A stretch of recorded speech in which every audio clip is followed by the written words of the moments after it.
You're a part of the resistance.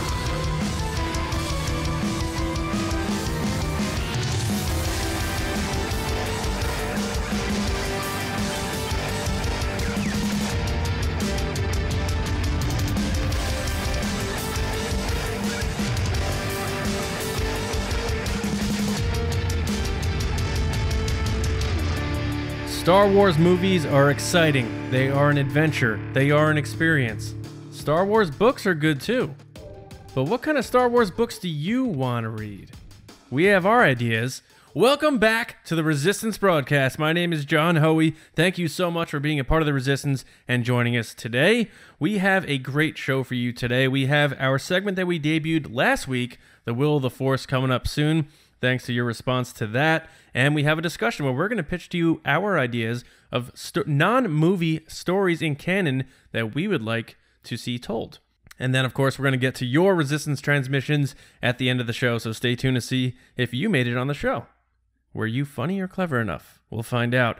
But first, let's say hi to James Bainey and Lacey Gillerin. What's going on, guys? I am pretty excited to talk about the books, as you can imagine, but I'm even more excited to celebrate another birthday.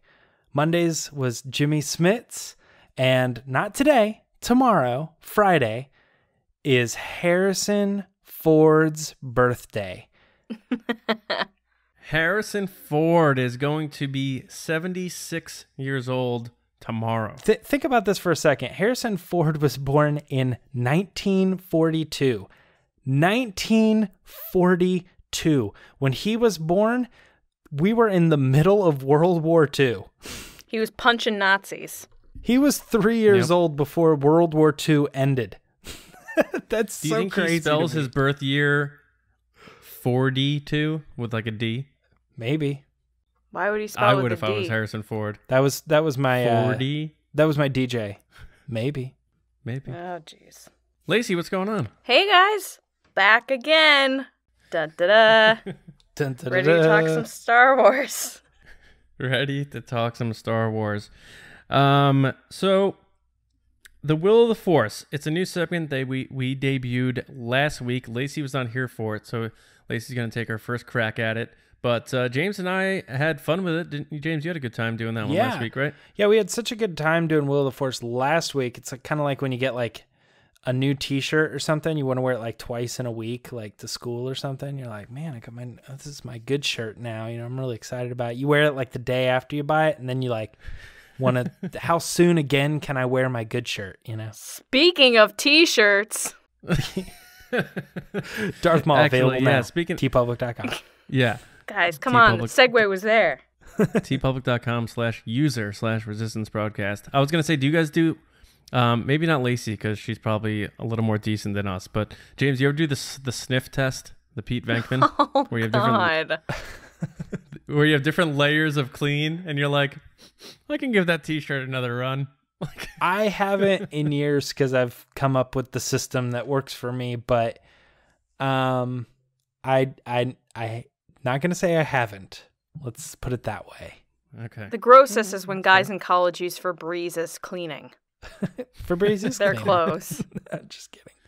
Well, you take your shirt off, like shirtless Kylo, and then you just hold your shirt out the window when you drive the car, and then you get that natural breeze freshness back in the shirt, and then you put the shirt back on. Yeah. That's so gross. Right.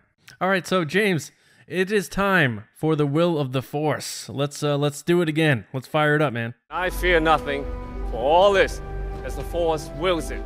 All right, so the Will of Force this week is going to be, let's count them, 1, 2, 3, 4, 5 questions. And the first question is going to be, will Lucasfilm announce what the next film after Episode 9 is before Star Wars Celebration? Before, not during, but before. Lacey, you are going to be up first. Do you think that Lucasfilm is going to announce the movie before Star Wars Celebration? No, their focus right now is on Episode 9 and the TV show and the other TV show. No, they won't. All right, John, do you agree with Lacey then that they're going to announce it at Celebration or after? No. I say they will announce it before Celebration because they want to put the focus of Celebration on promoting Episode 9 and other stuff. So I don't think they want to make a big announcement. They may talk about this new movie at Celebration, but they don't want to announce a new movie when they're trying to also promote Episode 9. That's the only reason why I think. So I think they will announce what the next movie will be before Celebration. When do you think they're going to do that, John? On my birthday. For me, I think that they are going to hold off. I don't think it will be announced before Star Wars Celebration. I think having it announced at Celebration or after is probably going to be when we're going to get some more information on whatever that next movie is. So you're saying they won't? They will not announce it before Star Wars Celebration. No, during or after. The second question on the Will of the Force this week is, will Episode 9 make more money than The Last Jedi at the box office? John, I'm shooting it right back at you. What do you think? It will. It will, I he used to be says. against this. Yes, but now I think it's going to be one of those things where people are going to be like, well, this is the last one, and I have to go see it.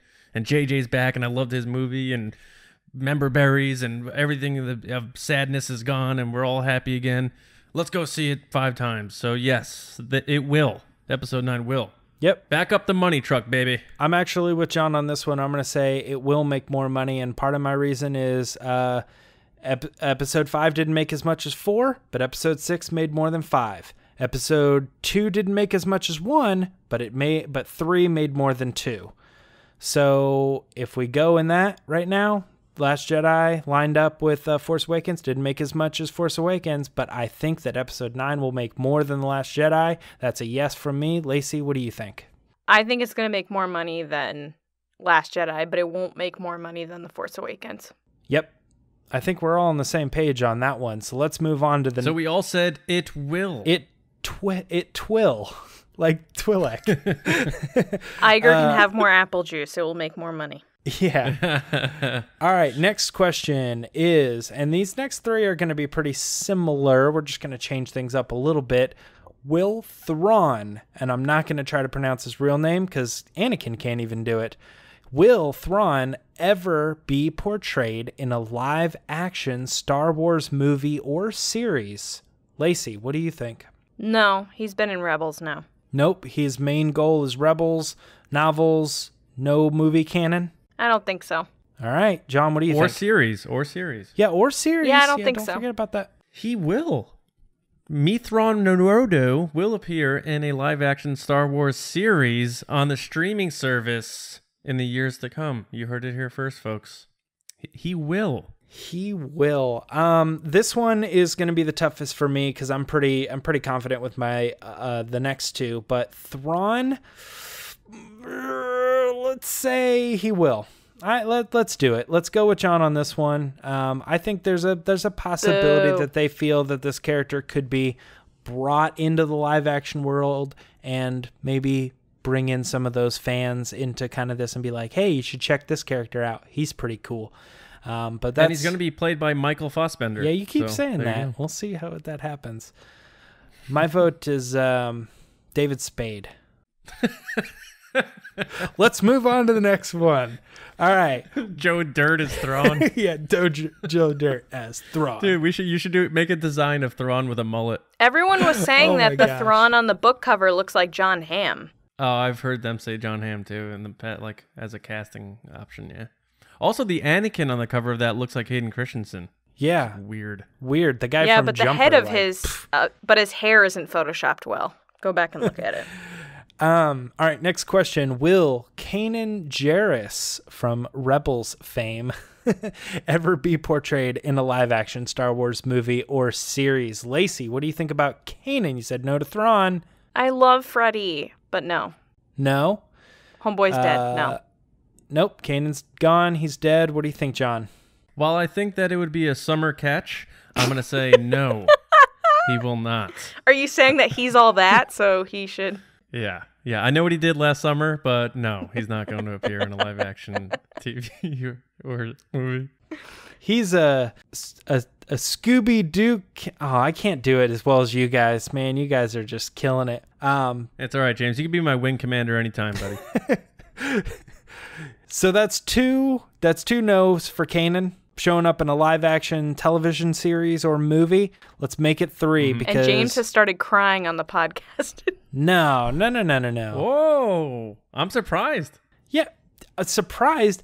This question's flawed. This character's not showing up anywhere. His story is told. I think you could go back and do some other stuff, but like early in his life or something. But I mean, I think we got the main story from this character and his arc.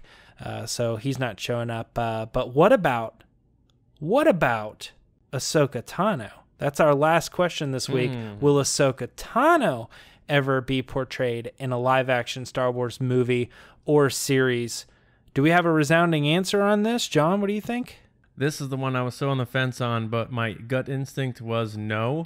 And I always thought that if they had done it like sooner, maybe Ashley Eckstein would have done it. But I don't think it's going to happen, man. I would love to. I actually would like to see it if they did it right, because I think Twi'lek's work in live action, we've seen that happen. But my instincts right now are saying no, she won't. Lacey, what do you think? I think she will. You think she will? All right, so I think she's such a fan favorite. Bit. I think they set up with the end of Rebels that there's like this big mystery question mark. A lot of actresses have. I think Rosario Dawson was the one that showed interest in playing her. So, I would love to see her in live action. I think she's such a great character. So I'm gonna go yes on this one. I'm going no. Boys. Yeah.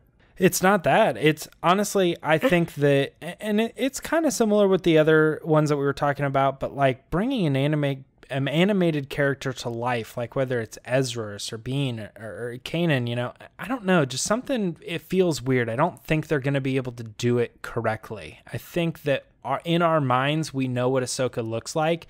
And if we saw a live action version of her, I think it would just feel wrong, because when I see live action versions of her through cosplayers, I go, yeah, it doesn't feel like Ahsoka to me. It feels like somebody painting their face and dressing up like Ahsoka.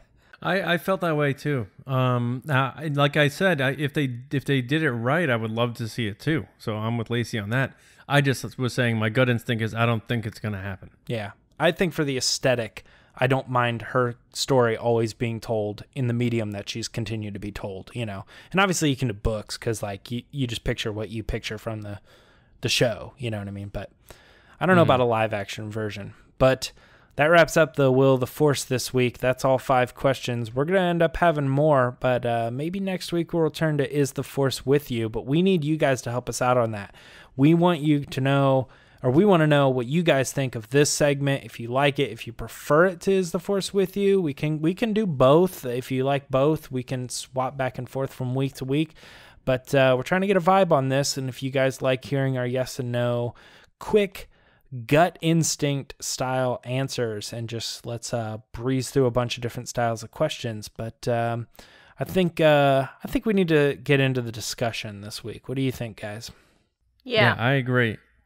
And on top of letting us know like what segments you've been liking and stuff like that, let us know your favorite Freddie Prinze Jr. movie, and we'll do a commentary. If we ever do a Patreon, we'll do a commentary of all Freddie Prinze Jr. movies. And I'll just go over to Lacey's house with popcorn, and I won't even announce that I'm coming over. And I'd be like, I got DVDs of Freddie Prinze Jr. movies. Time to get commentary going. My old coworker, Freddie Prinze. Yeah, exactly.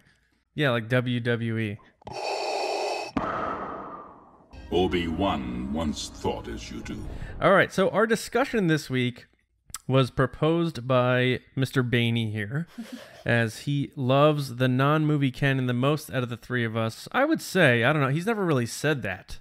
He loves books. But he loves them books. It's not even the books, it's all canon. James, you only love books.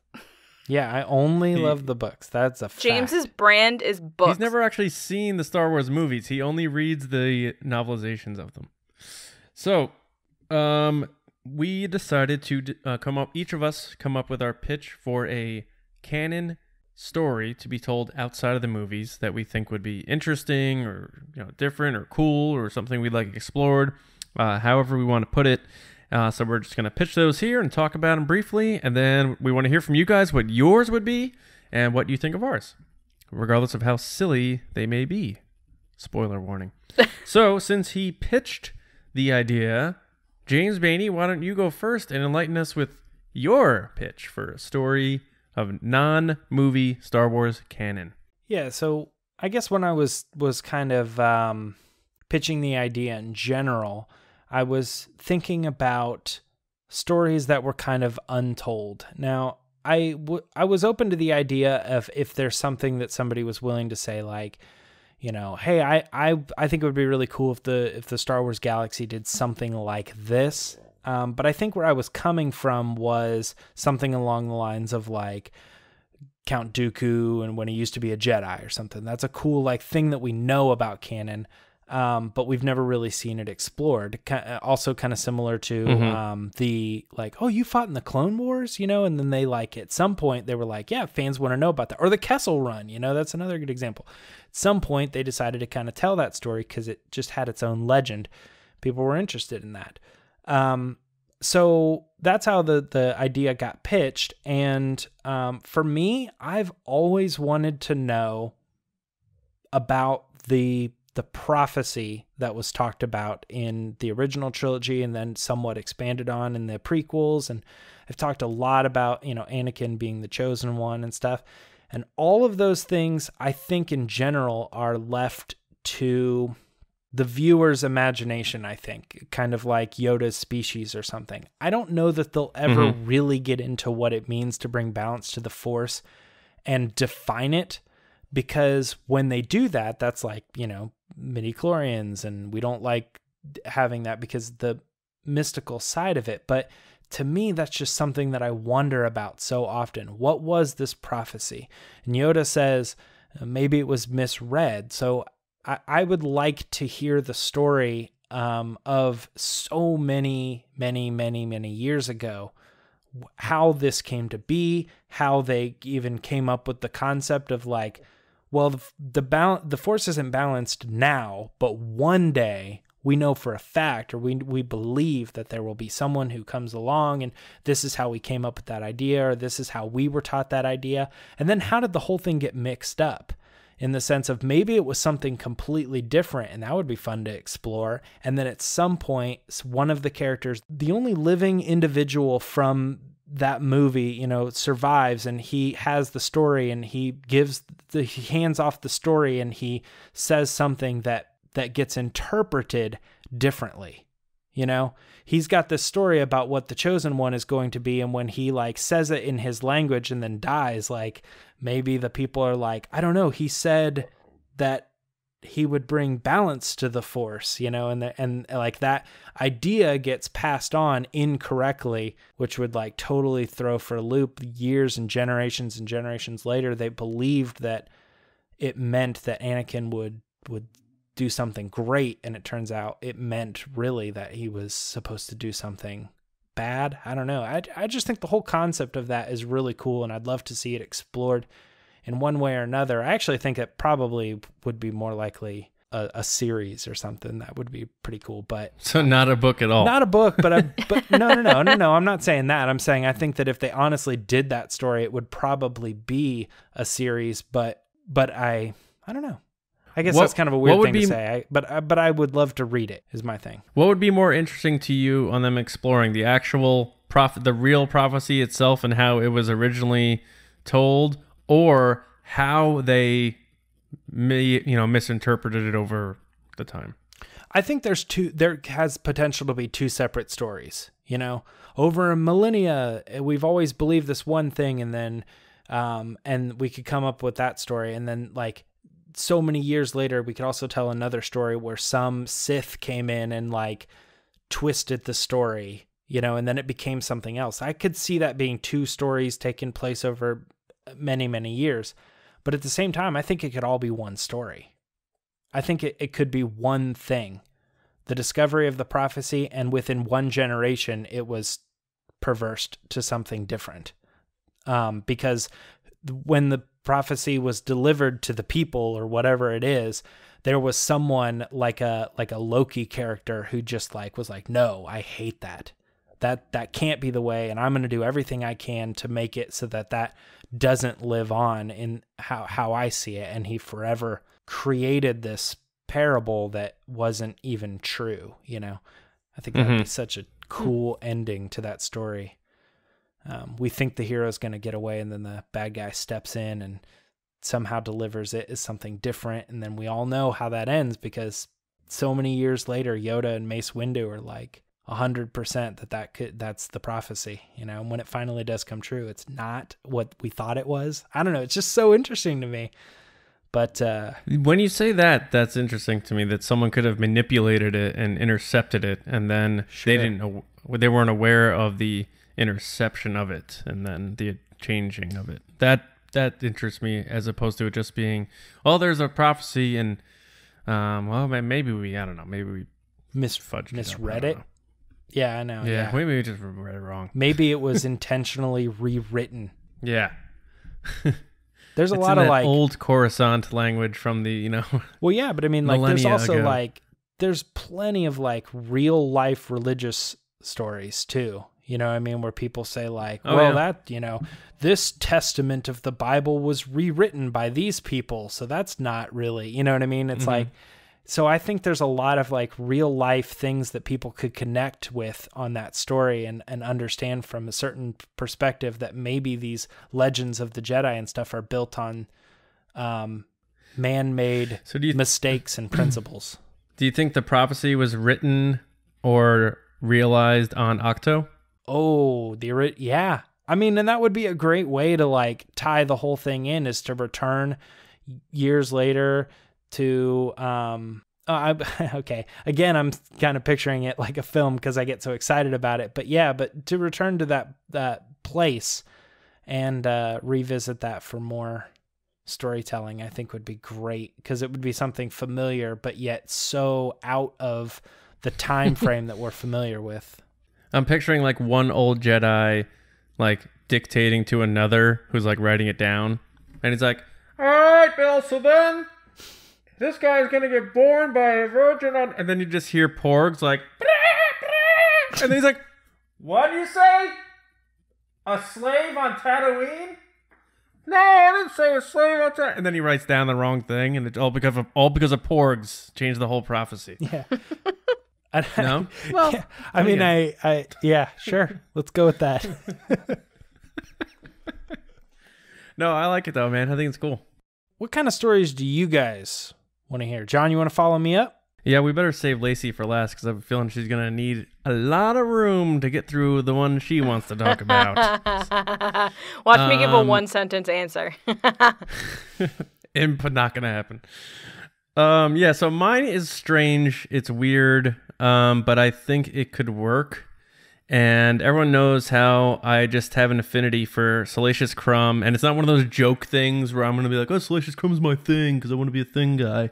It's no, I think he's funny. I want to be a thing guy. What is a thing guy, first of all? I think it's like... Careful what you say here. I think it's like not being sincere, but wanting to have notoriety for something that is different, and you know that only you would be known for that. I'll just leave it at that. Hey, it's like a personal gimmick. Yeah, it's like a gimmick. Yeah, a shtick. Sort of. Right. Like that friend you would see at the bar who would like wear like sunglasses inside. You'd be like, I'm sunglasses inside guy. You know? Everyone had that friend. Someone out there listening right now is like, I was sunglasses inside guy. John just lost 20 followers. Yeah. All right. Anyway, so mine is Salacious Crumb. I always thought he was funny and interesting in how his story is, where he stumbled upon Jabba's ship and then he got caught, and he's like, well, I'll keep you around, but you have to make me laugh every day and you have to be my court jester. So that's a lot of pressure on the little guy, but apparently he's gotten it done because he's still with Jabba till the very end, right? So my pitch for this book is the point of view and perspective of Salacious Crumb on all of Jabba's dealings, and it's called the Crumb Chronicles. And since he is a sentient being, he's very intelligent with a sense of humor. He is able to record this stuff in some way or another. So anything from Vader's meetings with Darth Vader, when Vader said, you better shut that thing up, you know, that sort of thing. Mm-hmm. His dealings with Han Solo, the bounty hunters, any crime deal, Beckett, you know, Dryden Voss, whoever he came across through his time together, you see the chronological chronicle from Crumb throughout all this time. Alliteration, like, whoa. And And you get, instead of getting Jabba's skewed view on things, you get it from this third-person jester guy who's just there to survive. So while I think it'd be fun, it would be quirky and weird, kind of like the from a certain point of view vibe, still be canon, but you get a really like a fly on the wall, or in this case, a monkey lizard on the wall, point of view of all of Jabba's dealings throughout all the years. I think that could be cool. They did that sort of in the, Legends of Luke Skywalker book. There was like a very, very, very tiny creature at Jabba's palace that kind of talked to Luke. I don't know what was going on there. I guess it was to Luke. But yeah, just, I get the perspective. I think it's a little weird. I'd hate to open up the book and it's like, it just reads like chapter 1, squawk, squawk, squawk, squawk, squawk, squawk, squawk, squawk, squawk, squawk. Yeah, it wouldn't be squawk, it would be, oh. Yeah. No, but he actually writes eloquently. He writes where you can read it. Imagine if it's like, 'twas the 1st of November. Yeah, exactly. Lord Jabba approached the bounty hunter. The journey. It was the longest of days. It was the hottest of days. And it turned out it was a thermal detonator after all. Yeah. No, I mean, I like Star Wars a little quirky sometimes, and I think it would be a fun read and also informative. So maybe do it as like a YA, so, young readers can learn more about Jabba's and his dealings in kind of a fun way from a perspective of someone who isn't Jabba the Hutt or the person he's dealing with. I think in general, though, what the core of your story here is you would like to hear more about stuff that Jabba got involved in. Underworld, gangster, dark stuff coming out of like, what more has this character seen that we don't really know about? And the whole time you're doing it with if you're picturing it in your mind, you're doing it from the Fraggle Rock puppet perspective of Salacious Crumb. He's just kind of crawling around Jabba's palace, and he's like going through the hallways, and then he's like listening in and looking through a grate, and you hear Jabba say like, "Where are you? I need. You need to make me laugh." And then he scurries back, and yeah, I could see that being cool. I like that. I find the quirky stuff fun too. I know. So that's my deal, and now it is time for Lacey's. So strap in, folks. Oh, geez. Okay, guys. So, to no surprise to anyone, I would really like a Ben Solo, Kylo Ren, Fall to Darkness book. I think, to be honest, coming out of Force Awakens, I wasn't the biggest Kylo fan. I was kind of like all about Rey. Kylo was great, but he wasn't my favorite character. But after The Last Jedi, Rian Johnson turned me into a Kylo Ren fan. Like, he made the movie. Adam Driver was amazing. Everything about him was so interesting. So I would love, now that we know some of the details between him and Luke, I just really want to know what happened. And I think that's still a big gap in the story right now that they're probably going to fill in with 9. But I would love to know more about, like, what happened there. He came from Han and Leia. Like, how did it get to this point? And I think we talk about this a lot, guys, is like, we kind of like think certain things based on like little tidbits here and there of, oh, well, he was kind of ignored and this and that. Like, I want like straight facts. Like, this is one of those examples, like, I don't want to be left in the dark and like think on my own. I want to be told, like, how did this happen? How does a kid come from Han and Leia to become this thing? And just like his thought process would be really interesting to hear. So you don't want the point of view, you just want to know, like, boom, this is how it went down? Yeah, I want to know it from his perspective. I don't want to know it from someone else's point of view. I want to know, like, how did Snoke get involved? Like, did he start meeting Snoke early on in his life? Did he meet him later in life? Did he hear him in his brain? Like, like that kind of stuff I really want to know. And I want to know more about the relationship between him and Han and him and Leia and him and Luke and the other people at the Jedi Temple or the Jedi Academy. A lot of people kind of like jokingly want him and Poe to know each other early on in life. Like, that would be such an interesting spin on things if he knew Poe early on and then he ends up doing all the stuff he did in Force Awakens and whatnot. I think it would be really interesting, and away from the Reylo side of things where people tend to quickly go to, like, I just want to know about more of his character. Like, who he is, what makes him make the choices later on, because I think, again, I go back to this, but, like, there's a huge gap. Like, that big drop that Han Solo makes in The Force Awakens after he's stabbed, there's this big hole, and he's such an interesting character, and he's so complex, and, like, I would just totally love to know more about him and what's going on in that fluffy, hair-covered head of his. Two short things I want to say is I think you're going to really convince people as soon as you bring in the Snoke element, because I think that was another thing people really wanted from Last Jedi that they didn't really get, is like some more Snoke? backstory on Snoke and that whole relationship there. So if you just, I don't know if it's just pitched as like a Ben Solo movie or book, then you kind of are, it's one thing, and then you say, and then he meets Snoke and what's his relationship to the group and stuff like that. And I think you could really bring people in there. The other thing was that I really got stuck on when you said how him and Poe might have known each other early. I'd never thought about that. That never occurred to me. Yeah, me neither. That they might have known each other, and to say that maybe they were, not that like Poe was in the Resistance or anything like that, but like at a young age they might be like rival pilots. You know what I mean? Cross and paths, then for him yeah. to say, "I never knew I had the best pilot in the Resistance on board."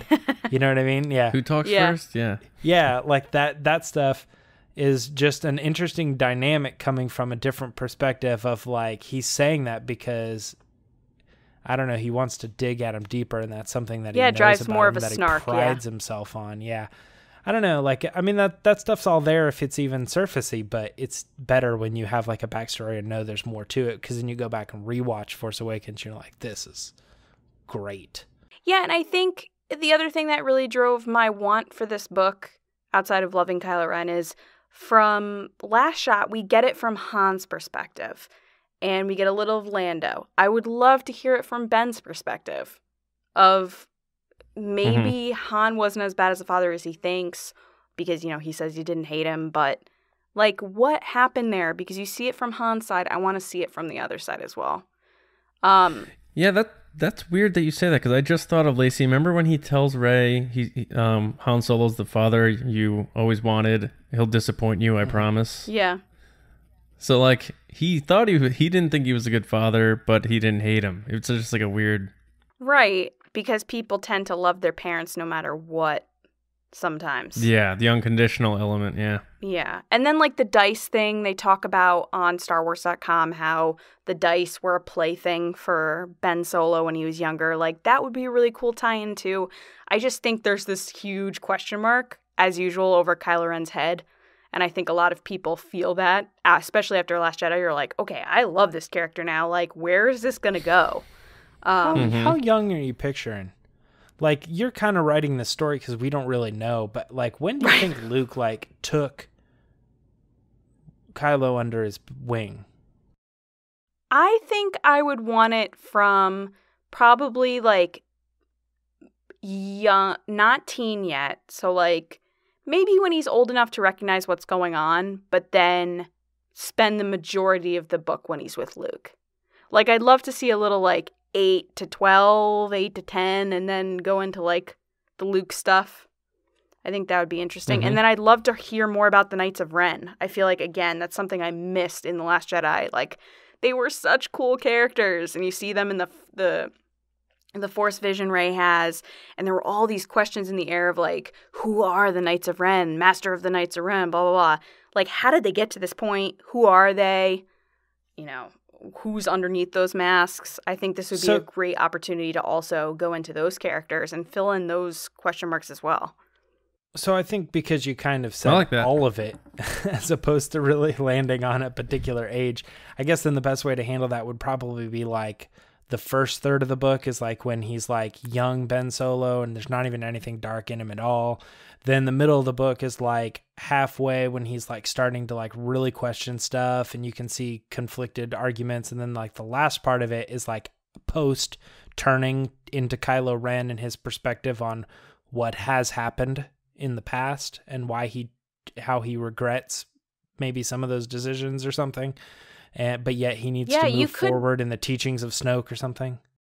Yeah, you could also do it like Last Shot, though, where you have a certain period of time, whether it's back and forth, leading up to The Force Awakens, where he's having these flashbacks and a little bit of, or it could be right after The Last Jedi and it's a lead-up book to the new movie. Like there's or a Slumdog Millionaire situation. Where it's like, this is why I'm like this now. Certain moments are coming back to him for certain things, or I don't know. I think it would be Lacey, let me ask you this. For all future Star Wars authors, I hate that. That drives me nuts.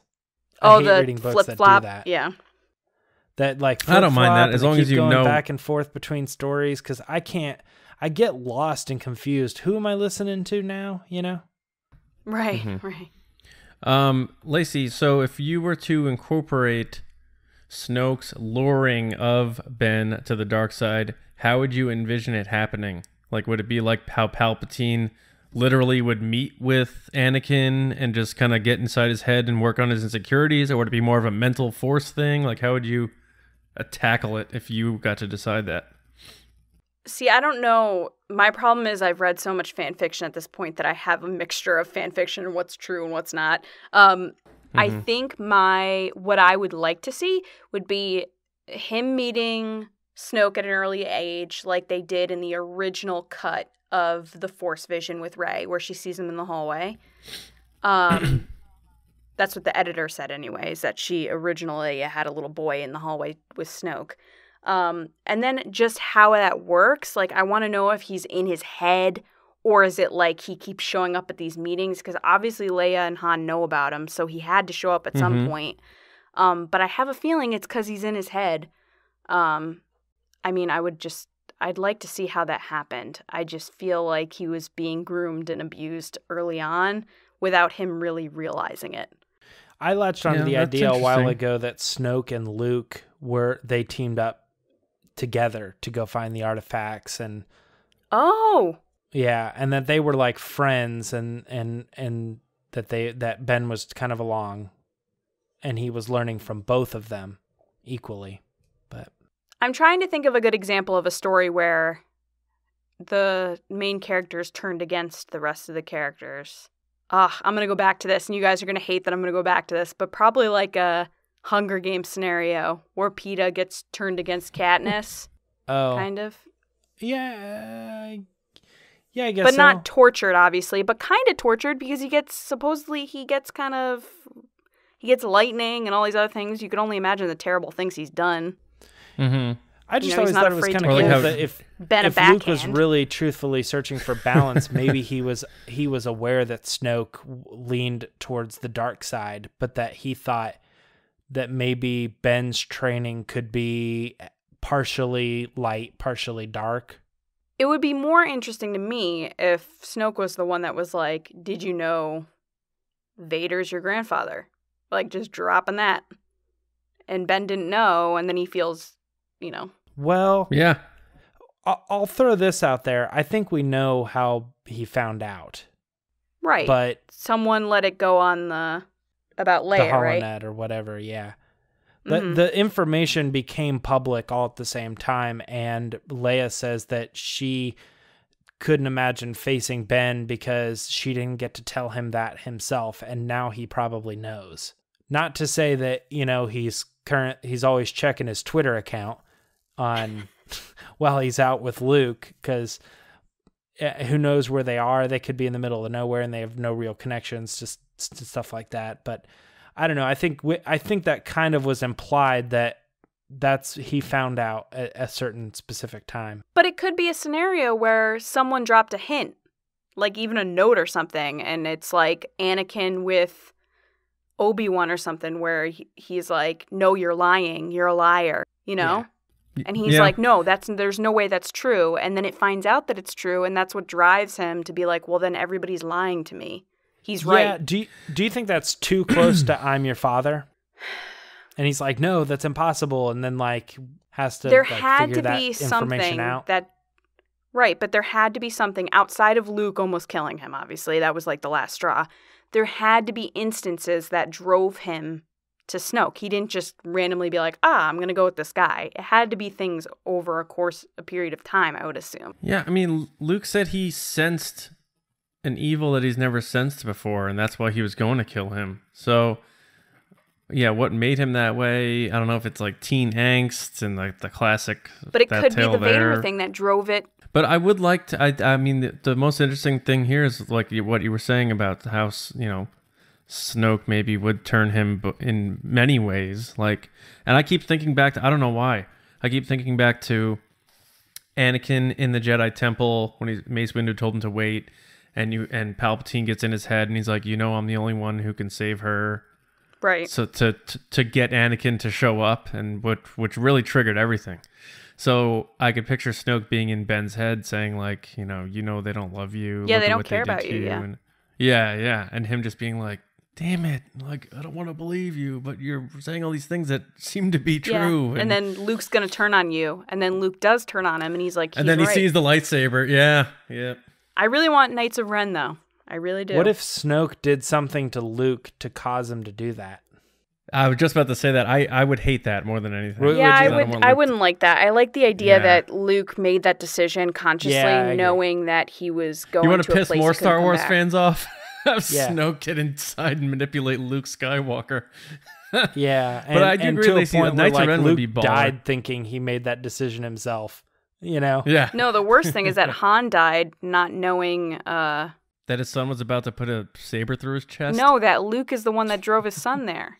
Yeah.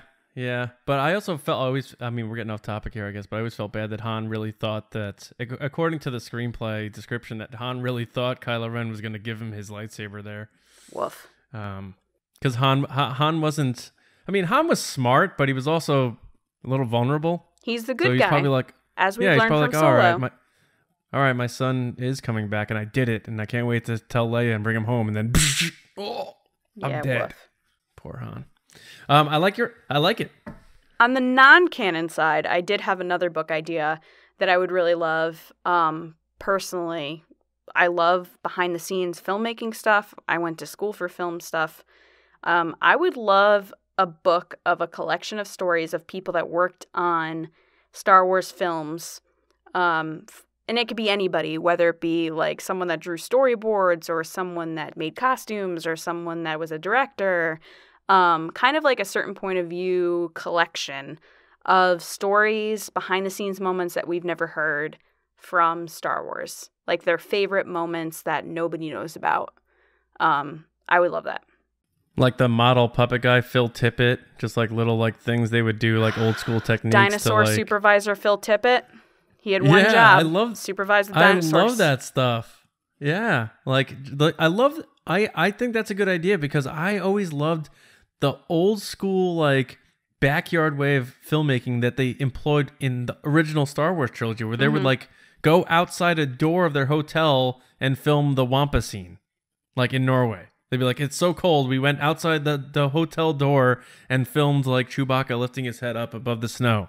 And somehow, to us, we saw Hoth, and it was perfect. Yeah, stuff like that always is really interesting to me. Or even in the newer movies when you hear things like, this broke at this time, so we had to do this. Or actually there's, a guy pulling this person this way. Or like stuff like that is always just so interesting to me. And I think that those stories are so ready to be told, which it would just be very cool to me. And I'd love that. I think they're also important now because you know how like when you were in high school and you had to do like math tests or whatever, and we had all those fancy calculators, so we were able to just forget how to do real math the old school way. You mean people forget that there's tons of people that work on these movies? Well, more so like the technology's there to like just say we're gonna put that in there and we're gonna do that, and instead of like having to figure it out physically and do it and be more creative and tangible and tactile and that sort of thing. Like someone pointed out the other day in Raiders of the Lost Ark, one of the bad guy actors was unavailable, and he was off set, and they had to get the shot in the truck, so they literally just put a stump in the front seat and put his hat and his coat on there and filmed the scene, and nobody ever realized it. They just drove the truck by. Yeah, that's and the it's stuff just I love. That's Steven Spielberg, and it's just friggin' brilliant. Like, So I love that kind of stuff, and I think they have brought it back to an extent, beyond the reliance on CGI. But I like the blend of both. But they like the old school John Henry swinging the hammer thing. I don't know. I have a soft spot in my heart for that kind of stuff. Yeah, absolutely. And I think, again, going back to what I just said, sometimes I feel like even the smallest jobs on these films kind of get lost in the big show business of it all. And it would just be really cool to hear from some of those kind of like, second grip. Like, yeah. The people on the thousands and thousands of names on the credits list. Right. Or like a sound mixer, like this didn't work, so we had to do this, or that kind of thing. You'll get it in unlike 2027 when Star Wars is 50. Yeah. But unlike Marvel, you don't get a scene at the end of Star Wars credits, so you don't have to sit through them. So you never see all those names. Right. All right, right on. Well, that is our discussion. We gave you our pitches for stories we would like to see made in books outside of the movies. Let us know what you think of those, and also let us know what yours would be, whether it would be something about the dark side, the light side, whatever. Are we going to do a poll lizards. Of whose book would sell more copies? Yeah, we could do a poll of that. It'd probably be yours, because you would do hashtag Raylo, hashtag Save Ben Solo, and then poll would be over. But anyway, we had fun with it. Let us know what you guys think, and we will talk more about it later on. So, James, thanks for the idea. Hey, you're welcome. All right, so Lacey, it's time to hear from the listeners. So let's fire up those resistance transmissions. Okay, guys, it's time to hear from you. It's time for resistance transmissions. So this week, we put up a scenario where L337 walks into the Mos Eisley Cantina, and the bartender says she has to leave, like they do in A New Hope, because they don't serve her kind here. So what happens next? Our first response is from Sean Santarude at Rude Cold. How rude. And he says L3 then whispers into Chewie's ear that the bartender said something offensive about him, and in anger, Chewie rips off his arm, of course. I can dig that. I kind of wish they left that in The Force Awakens where he rips that person's arm off. This is such a... plot. Unkar plot, yeah. This is such a passive-aggressive L3. Like, I'm going to get my way through it. Like, that is a very passive-aggressive. I don't think L3 would do that. I think L3 would just be like, yo, screw you. Yeah, it seems a little out of but that is a good answer. She would try to rip his arms off herself. Right, yeah, right. She'd start throwing drinks at him or pouring water on him or something. I don't know. Yeah. Doing something to try to get behind the counter. So our next one is from Commander Dameron. Ooh, at Dameron 1474. And he said L3 decides to try and hack the door, but has performance anxiety while the bartender awkwardly keeps staring and literally nothing occurs. Because it's from Solo, where she's trying to unlock the thing, and she's like, I can't do this when you're watching me. Oh, that's so funny. Good one, Dameron. I think that's a good joke, but I don't like that scene, really, in the movie. I'm like, this is just weird. Poor innocent James doesn't like the weird, awkward references. Okay, next one is from Chris, /cares, George, at _Chris George. John, what do you think of that? Nah. And he says, oh my gosh, they used the full character count. Chris, way to use the full 270 characters. To be fair, Chris did a mini thread here, so it was like a couple tweets. Oh, unfair. Okay, Chris, your thread. So I'm going to read his thread now. See you guys in 3 hours. You love threads. I do love threads. Okay, Chris, this is yours. Okay, he says the bartender and L3 have met before. L3 attempted to protest the cantina. After a small conversation, L3 realized the bartender survived the Clone Wars and saw terrible atrocities which led to his PTSD of droids. This is going deep right now. He makes donations to the droid resistance, but can't get over what he's seen. They kept touch before the Falcon integration, always willing to hear the other side, even though they disagree on almost everything. The bartender cried when he heard she had gone. It surprised even him. So touching. That was deep. Chris really does care. Yeah, he's not joking. When I read this, I actually thought he was telling us like a story, like correcting us, like, no, they've met before. Because part of this is true. The bartender was in the Clone Wars, and he does have kind of like a PTSD of droids. So I thought maybe he was actually telling us something, like a little bit of more information about what I didn't, but we might not have known. I was like, no, I think he's making this up, and maybe he's using some canon story elements, or maybe he lucked into like that actually is kind of the story of the bartender and why he hates droids. But like, yeah, I don't know. I don't know if you knew that or not, but that's kind of the real story to a degree. It might be the most well thought out and delivered Resistance transmission we've ever gotten. Yeah. I think Chris cares about canon, so he cares about giving a good answer. He starts off his next thread. He's like, 80 and a long time ago in a galaxy far, far away. And then he just proceeds to give us this whole You know who would give an answer novel. like this? Salacious Crumb in his Chronicles. Yeah. That's a good point. Yep. Coming to bookstore. I'm gonna Del Rey. I'm coming for you, Del Rey. This is okay. And this is a combination of all of our books, actually, because there's canon and lore details. There's Salacious Crumb points of view. There's also from a certain point of view kind of aspects, which was Lacey's novel. So we're all of our novel discussion was there in this question. It's kind of interesting. Very good, Chris George. Thanks, Chris cares. We care that you gave an answer. Okay, so for our last one is from Villain at Scum and Villainy. Is this the bar? No. Oh, I've always wanted to go there. Eventually I will. Okay, so cool. Villain. L337 goes back to the Falcon and writes a really bad review on the Mos Eisley Cantina Spacebook page. I love Spacebook. I love She'll that. show him. I was like, that works so perfectly. It's like a Flintstones reference, like yeah, right. Yeah, or Jetsons, I guess I should say more likely. Spacely. Like, we're all on Spacebook. Yeah, like right.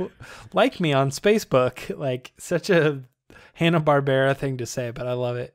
If she was really a badass, she'd do it on Yelp, or the space right, yeah, version of Yelp. L337 blocks Wuher the bartender. Mutes Facebook. him. Yeah, mutes him on Twitter. Well, thanks guys so much. These are some great answers. And stay tuned for next week's Resistance Transmission. Back to you, John.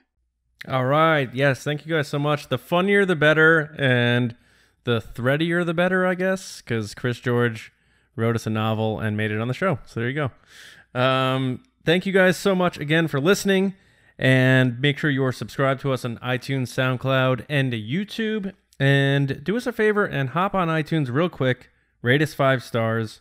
Share our videos on YouTube.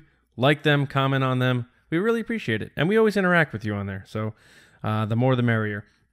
Follow us on Twitter at RBATSWNN. That's where you'll also see a lot of our giveaway contests and our polls and our Resistance transmissions and our Ask the Resistance. So hit us up on there as well. You can also email us at resistancebroadcast@gmail.com.